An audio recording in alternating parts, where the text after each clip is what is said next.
Mga pangarap, mga liwanag at dilim, sa kapanahunan ng kadiliman, marahil ay maraming nagdurusa, maraming nagtatahimik, ngunit napapahamak. Oo, naninirahang takot at naghihinagpis. Hihintayin ko ang araw na itong lahat ay lilipas, malayo sa kabiguan at pangapi. Kaya kayong mga kalaban ko, mga dayuhan, huwag niyo akong salingin. Loli Litang.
Napakalaking handaan naman ito. Ano sa tingin mo? Naturalmente, si Don Santiago ay napakayaman. Hindi na niya alalahan ang gumasta ng labis. Jesus Mariosep, maghintay kayo mga bulagsak.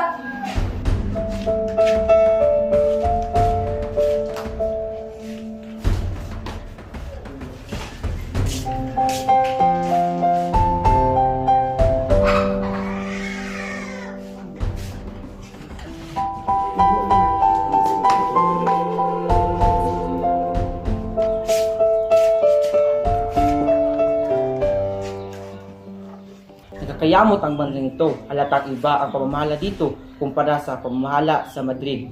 Ang masama pa, puro mga Indio nakatira. Ayaw ko talaga sa mga Indio. 20 taon akong nagtiis sa kanin at saging sa bayan ng San Diego bilang pura paroko. Ngunit nang umalis ako, ilang matatanda lamang ang nagkatid sa akin, mga walang utang na loob. Magdahan-dahan ka, Padre Damaso, sapagkat nandito tayo sa bubong ng isang Indio. Tama siya, Reverensya. At baka magdamdam si Kapitan Tiago. Huwag kayong mag-alala. Matagal nang hindi tinuturing ni Kapitan Tiago ang kanyang sarili bilang Indio. Malayong-malayong na siya sa ganoong mga walang galang na tao. Sigurado naman kung hindi gaano kasaklap ang nangyari sa inyo ang sa amin. Nako, sigurado ako magsayang ka lamang ng pira sa pagpunta rito. Wala kang ibang kakainin kundi tinulas sa mga handaan at matutulog na hindi nasisiyahan.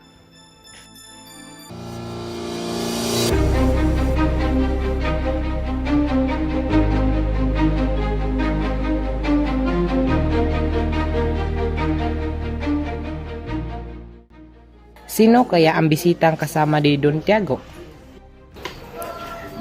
Mga Ginoo, ikinalulugod kong ipakilala ang anak ng aking nasirang kaibigan, si Don Rafael. Siya ay walang iba kundi si Juan Crisostomo Ibarra. Galing siya ng Europa. Sinundo ko siya mula sa kanyang paglalakbay. Ikinalulugod ko po kayong lahat na makilala. Aba, Padring Damaso, ukuran ng San Diego. Ikinagagalak ko po kayong makita muli. Isang matalik ang kaibigan. Mukhang nagkamali ako. Matawad ho, Reverensya. Hindi ka nagkakamaliho, ngunit hindi ko kailanman naging matalik na kaibigan ng iyong ama. Kung gayon, ikaw pala ang nasirang anak ni Don Rafael Ibarra.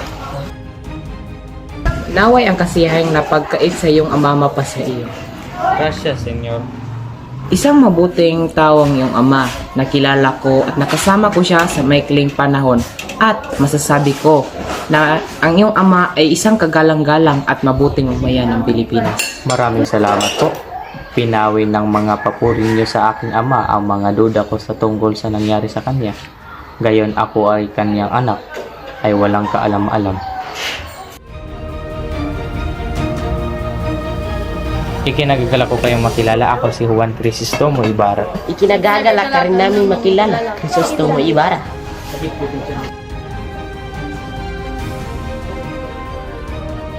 Kahit na magaganda ang mga taga-Europa, ay wala pa rin tatalo sa kagandahan ng kababaihan dito sa ating bansa. Sus, kasinungalingan. Marahil ay dala mo rin iyang tinuran mula sa ibang bansa. Mga mahal kong panauhin, halina't pumunta sa hapag. Handa na ang hapunan.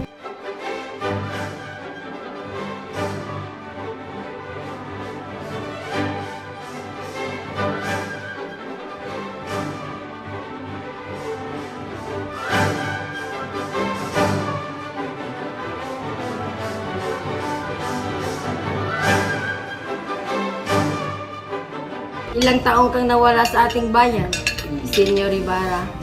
7 taon po, Ginoo. Sa iyong 7 taon sa Europa, malamang ay kinalimutan mo na ang iyong bayan. Ang totoo po niyan ay parang ang aking bayan ang tila nakalimot sa akin. Lagi kong iniisip ang aking bayan kahit na ako ay nasa malayo. Totoo ba yan? Hindi. Opo, Doña Victorina, kahit kailan ay hindi ako nakalimot sa aking bayan. Sa mga bansang napuntahan mo, ano ang pinakamaganda at tumatak sa iyong isipan? Patawarin mo ako, Ginoo, ngunit bukod sa inang Espanya ay wala na rin akong naibigan kundi ang ating bansa. Pagkatapos ko kasing mabasa at mapag-aralan ang kasaysayan at kultura ng isang bansa ay nakalilimutan ko na ang magaganda kong naaalala sa bansang iyon. Senyores Kapitan Tiago, kababalik ko lamang mula sa Europa, kaya't naway, maintindihan nyo na kailangan ko agad na lumisan. Hindi ka na ba talaga mapipigilang umalis? Sana'y mahintay mo pa ang pagdating ng aking nag-iisang bulaklak na si Maria Clara. Alam kong matagal ka na niyang hinihintay. Paumanin, aking Don, ngunit mahalaga ang aking tatagpuin ngayon. Muchas gracias sa hapon ng taputan. Walang anuman, Ibarra. Patnubayan ka nawa ng Diyos sa iyong paglalakbay. Kita ninyo, minsan ay napakasama ng nagiging bungan na pagpapadala ng inyong mga anak sa ibang bansa upang mag-aral, lumaki ang kanilang ulo at tinitinuturing na ang sarili na mas mataas.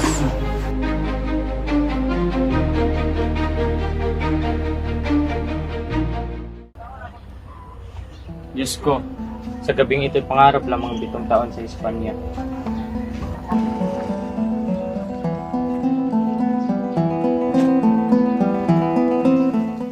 Binata, mag-iingat ka sa lihim mong kaaway. Ang nangyari sa iyong ama ay dapat naging isang aral sa Ipagpatawad niya sa wari ka naging mahal siya ang aking ama. Ngunit sa aking pagkakabatid ay wala ako o kahit na ang aking ama na mga lihim na kaaway. Madalas ang sobrang katapangan ay nagdadala sa kapamakan. Hanggang sa huling hininga ni Don Rafael Ibarra na iyong ama ay hindi siya makapaniwala na meron pala siyang tinatagong kaaway.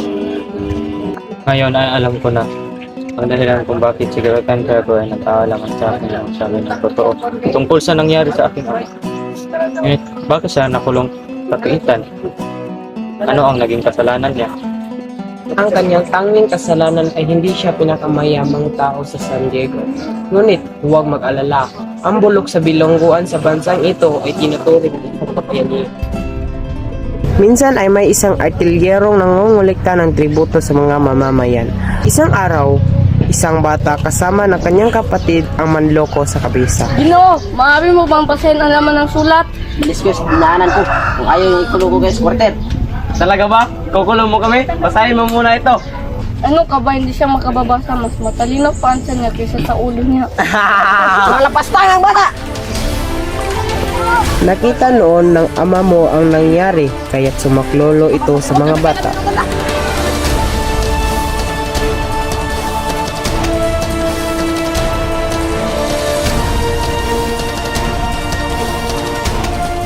Ngayon ko lang nalaman ang tunay nangyari sa aking mahal na ama. Nakapalupit pala na sinapit ang aking ama.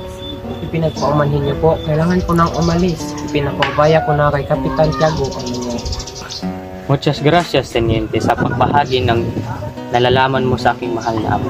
Di nada, Senyor Ibarra.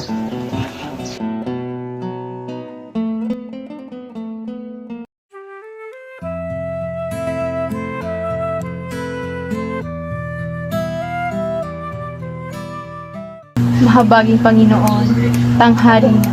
Ano kaya ang dahilan ng kanyang pagkahuli? Magandang araw, Tia Isabel. Nais ko lang po sana makausap si Maria Clara. Ay, nandyan siya sa loob. Halika, tuloy ka. Kumo estas, Ibarra? Salamat naman at dumalaw ka muli sa aming tahanan. Magandang araw, Don Tiago. Nais ko lang po sana makausap ang iyong anak. Abay, sige. Clarita, nais kang makausap ni Ibarra. Isabel, sunduin mo siya at malamang ay nag-aayos iyon o nahihiya.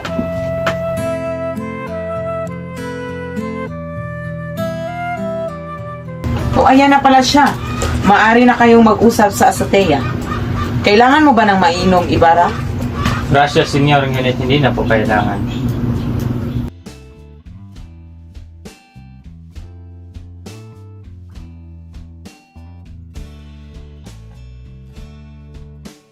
Maswerte ako at nagpagkasundo tayo ng aking magulang upang ikasal. Dahil kung hindi, ay hindi na ako makahanap ng isang babae katulad mo. Napakatamis ng iyong dila, Crisostomo. Siguro dahil diyan ay napabihag mo ang maraming kababaihan sa iba't iba't lugar na iyong napuntahan.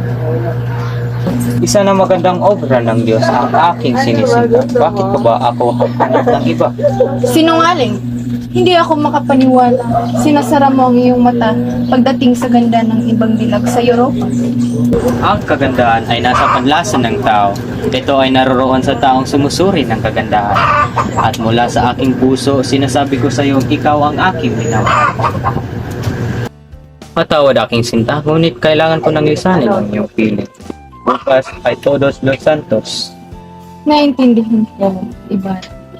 Naway makapaglakbay ka ng ligtas at matiwas. Paalam aking minamahal.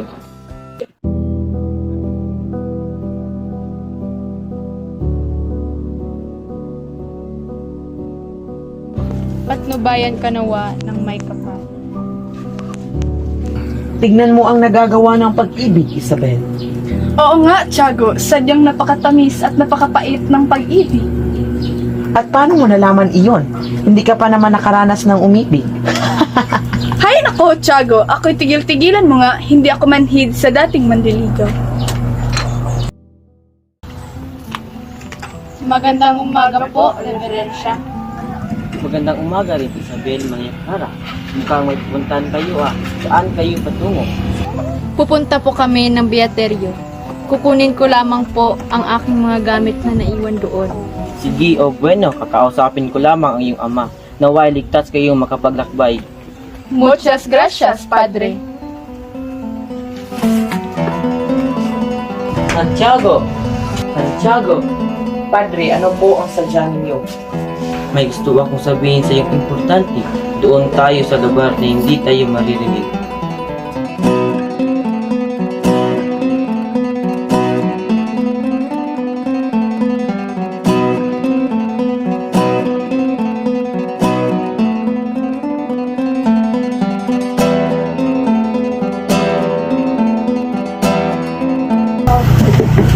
Tandaan ng mabuti ang sinasabi ko sa iyo, Santiago. Iniisip ko lamang ang iyong kapakanan. Naiintindihan ko po, Padre. Masusunod po ang inyong kahilingan. Bueno, aalis na ako.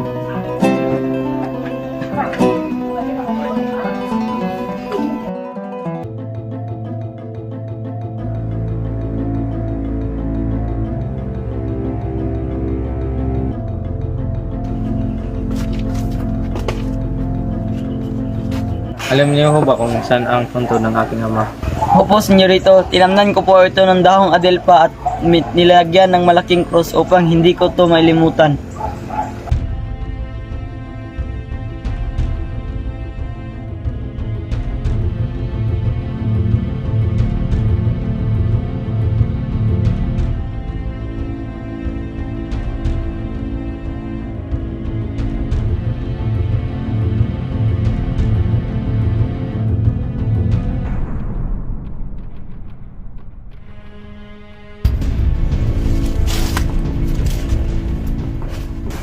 Hay, akala ko ho ba ay alam mo ang puntod ng aking ama? Alam ko naman po yun eh. Nagtataka lang ako ba't kayo naliligaw. Magtanong ka doon sa sepulturero.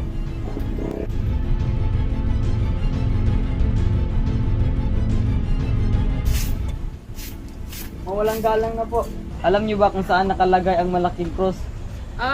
Yung cross sa puntod na may mga bulaklak. Sinunog ko na. Ha? Sinunog? Opo, pinasunog po yun ng kurang malaki. At ginawa mo naman sinabi niya. Hindi po. Imbis na ilibing ko po ito sa libingan ng maincheck, inihulog ko po ito sa ilog. Patawad po, senyor.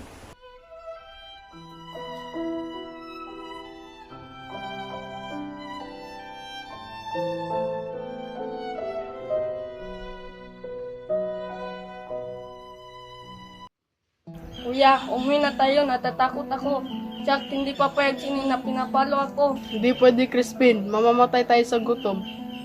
Kuya, bayaran mo na lang ang sinasabi nilang ninakaw ko upang hindi na tayo pagbintangan. Hindi magkakasya ang pera natin, Crispin. Ang mas kinakatakutan ko ay malaman ito ni Inay.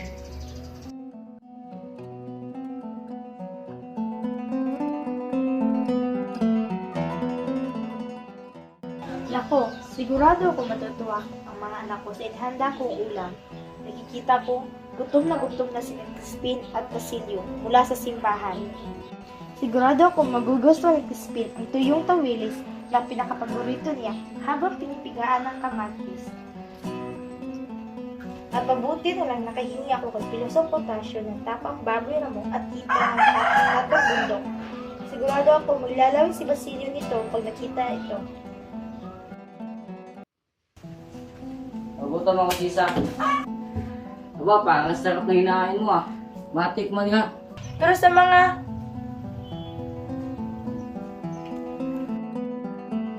Alit na ako. hindi naman lang bahiti ang pagdating ng mga anak mo. Alam kong sisweldo si Basilio ngayong araw. Tira man ako ng piso.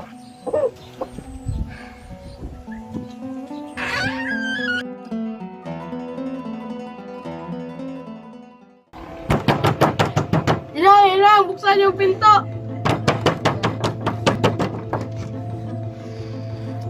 Jesus Mariusip, ano nangyari sa iyo, Basilio? Huwag kayo mag-alala, naiwan si Crispin sa kumbento. Naiwan? At siya may buhay. Salamat at siya'y buhay. At bakit kaduguan? Naku naman. Tumakas po ako sa kumbento. Ngayon lang po ako pinauwi ng Kapistan Mayor. Nakita ko na Guardia Civil kaya pinaghahabol nila ako. Walang hihit talaga yung mga gwardyang sibil na yan. Wala silang awa. Halika nga at gamutin ko yung sugat mo.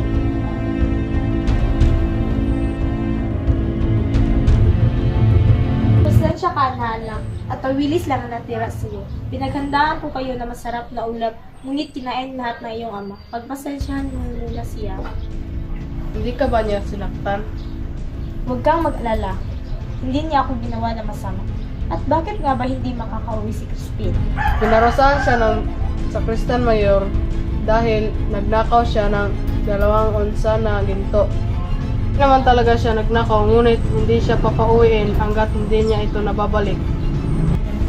Hindi naman ganun ang anak ko. Hayaan mo anak, kakausapin ko ang Cora bukas. Dadalhan ko siya ng gulay at hihingi ng kalayaan ng kapatid mo. Sige na, matulog ka na at huwag mo nang isipin ang nangyari.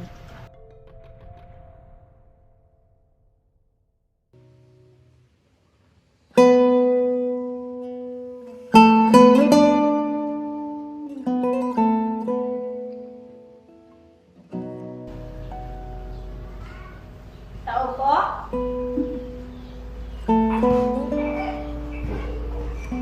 Tao po?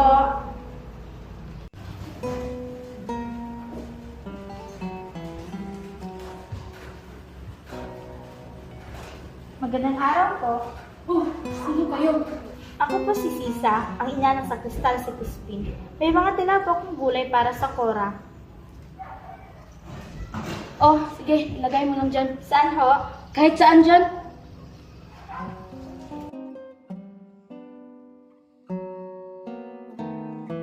Maaari ko ka ba makausap ng Cora?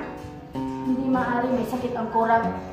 Kung gayon, ay kahit makausap ko lamang ang anak kong si Crispin. Huwag ka nang magkaila. Alam ng lahat na si Crispin ay nasa inyong bahay na. Si Basilio lamang nasa bahay. Ngunit si Crispin ay naiwan dito. Ibig ko lamang siyang makita. Naiwan nga, ngunit tumakas din pagkatapos magnakaw ng maraming bagay. Baka nga hinahanap na siya ng mga Guardia Civil sa inyo. Alam mo, nakabuti mong asawa, ngunit masasama naman ang mga anak mo tulad ng kanilang ama, lalo na yung maliit. Naku, baka higiktan pa niya ang kaniyang ama. Hindi mo ba naintindihan? May sakit ang kurang.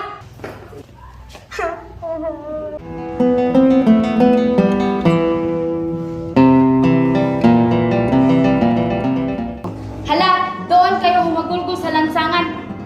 Sulong!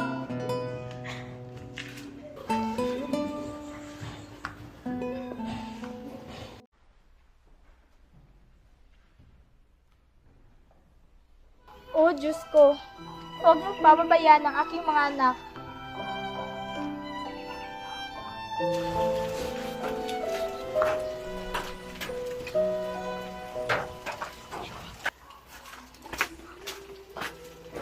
Ikaw ba si Sisa ang ina ng mga magnanakaw ng mga bata?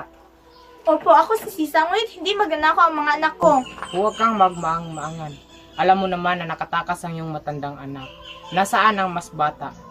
Hindi ko alam, dahil simula kahapon, hindi ko pa siya nakita. Kung gayon ay ikaw aming isasama, hindi ka makakalabas ng kwartel habang hindi mo ipinapakita ang iyong mga anak. Wag po! Wag po!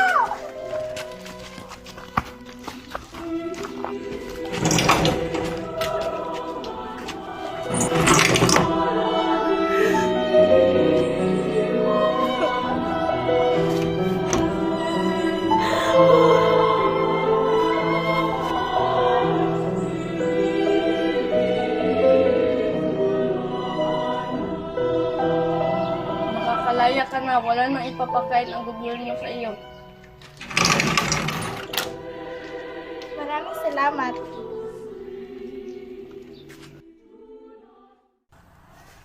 Basilio! Crispin! Mga anak ko, nasaan na kayo? Basilio! Crispin! Crispin! Mga anak ko! Nasaan na kayo? Basilio! Basilio! Crispin! Mga anak ko! Nasaan na kayo? Basilio! Crispin! Mga anak ko! Nasaan na kayo? Basilio! Basilio! Mga anak ko! Nasaan na kayo? Crispin!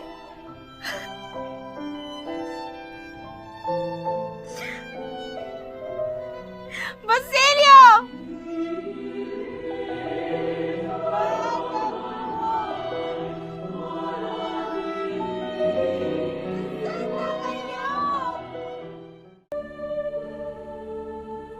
Mga sandata para ipagtanggol ang kanilang sarili. Hindi nila kailangan pumatay o manakit ng ibang tao para lamang sa kanilang mga layunin.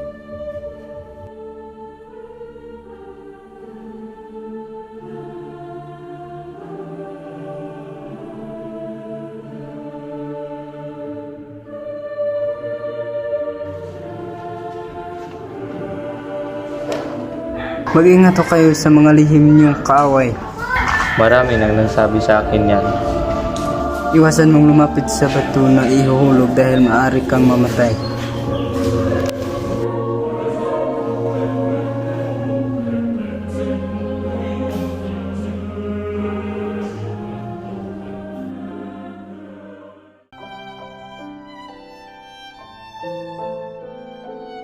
Vamos magkantar ikaw. Dili sa marki kanta Tagalog. No le me entiende. No hace falta ser español.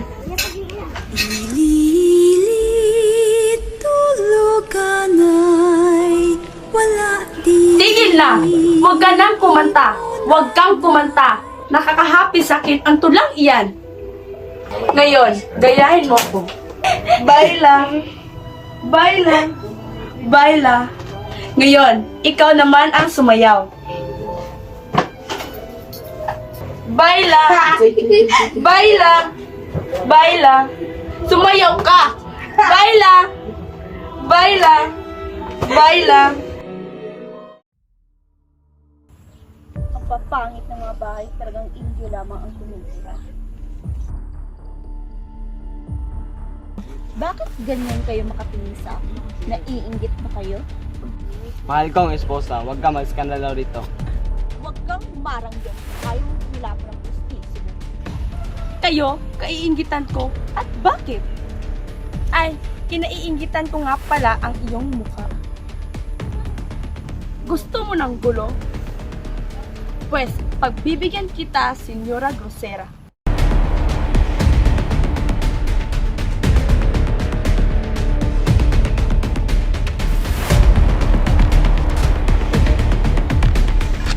Jesus Maria Joseph Consolacion, ano mang kaguluhan ito? Magtigil ka na kaya sa mga tao. Ibili mo yan ang disenteng damit at kung wala kayong pera, magnakaw kayo sa taong bayan ng mga sundalo ng kayo. Ikaw ang bumili ng asal, mga walang modo, at turingin kang mayaman ngunit sanay sa lupa ang iyong ugali. Alperis! Alperis! Alperis! Alperis! Bakit ho? Ngayon yung plagahan ng praile. Isang babae, ngayong gabi ay mga bisal. Ngayong gabi, ganap na kawalo ay salakayin ang kwartel. Papasukin ang kumbito at tatayin ang mga Kastila. Magkakaroon ng isang malaking pag-aalsa. Sino ang tauhulihin ko? Unahan ka lang. Ang dapat ay paghandaan natin na pagsalakay nila. Dala niyo ako ng 4 na Guardia Civil. Kailangan maging maingat kayo upang sila'y mahuli.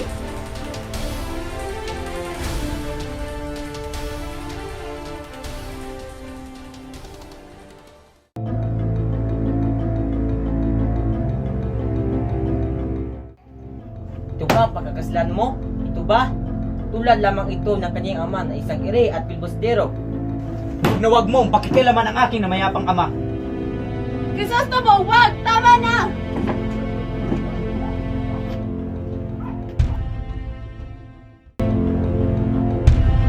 Dadalhin ko kayo sa aking isang doon ihahatid ko ang pera ninyo na magagamit ninyo sa ibang pagkakataon. Ibang bansa. Hindi ako magiging maligaya sa ibang bansa. Hindi ka makikita. Bakit pinapali? Bawat tayo maaari makakita sa ibang. Totoo yan. Wala akong ibang isip. Hindi niyo ako naunawaan.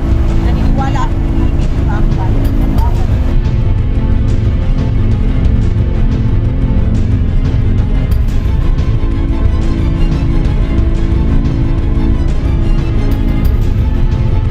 Andito na tayo sa Santa Ana. Yan ang banwa. Higa ka na ng banwa.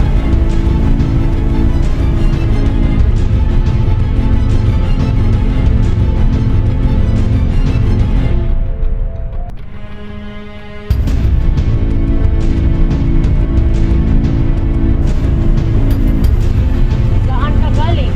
Rasyonan mo ng damo ang kurat.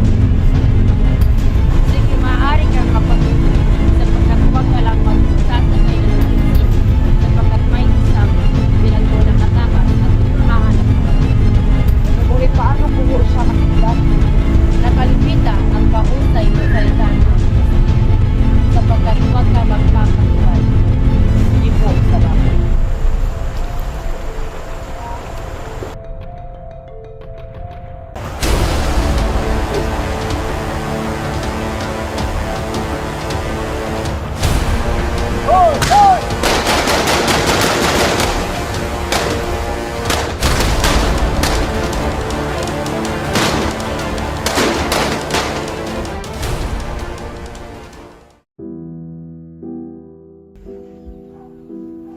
Natakot ka ano?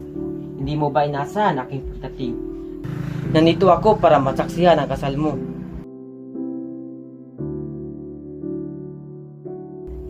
May sakit ka na naman ba, anak? Bakit namumutla ka? Wala ka na bang tiwala sa akin na inaama mo? Sabihin mo sa akin kung kaano ang nangyari sa'yo. Mahal pa ba ninyo ako? Tulungan niyo po ang aking ama upang hindi po ako may kasal. Di hamak na higit si Linares kay Maaari akong ikasal noong buhay pa si Crisostomo. Pero ngayon, patay na siya. Kumbento o sementeryo lamang ang aking pagpipilian. Anak ko, patawad. Hindi ko sinasadya ang kalungkutan mong ito. Ibig ko lang magbigyan ka ng mabuting kinabukasan. Ito'y dahil mahal kita. Mahal niyo pala ako. Huwag niyo akong hayaang malungkot habang buhay. Patay na siya. Gusto ko na ring mamatay o maging isang madre. Isang madre? Isang madre? Hindi mo alam, anak ko. Ang buhay ng misteryong nakakubli sa mga pader ng kumbento. Matanda na ako, Maria. Hindi na kita mapapangalagaan, pati na ang kaligayahan mo. Humiling ka ng iba pa. Mahalin ang binata kahit sino man siya. Huwag lang ang kumbento. Ang kumbento ang kamatayan!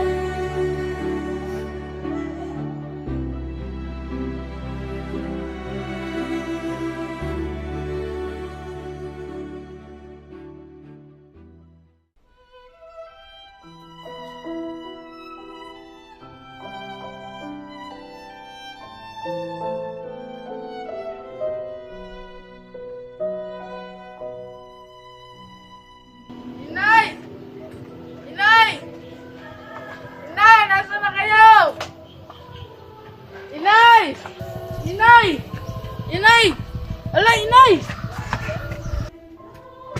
Inay! Gumising kayo! Inay! Inay! Inay! Gumising kayo! Inay! Tulong! Tulong! Tulungan niyo ako! Tulong!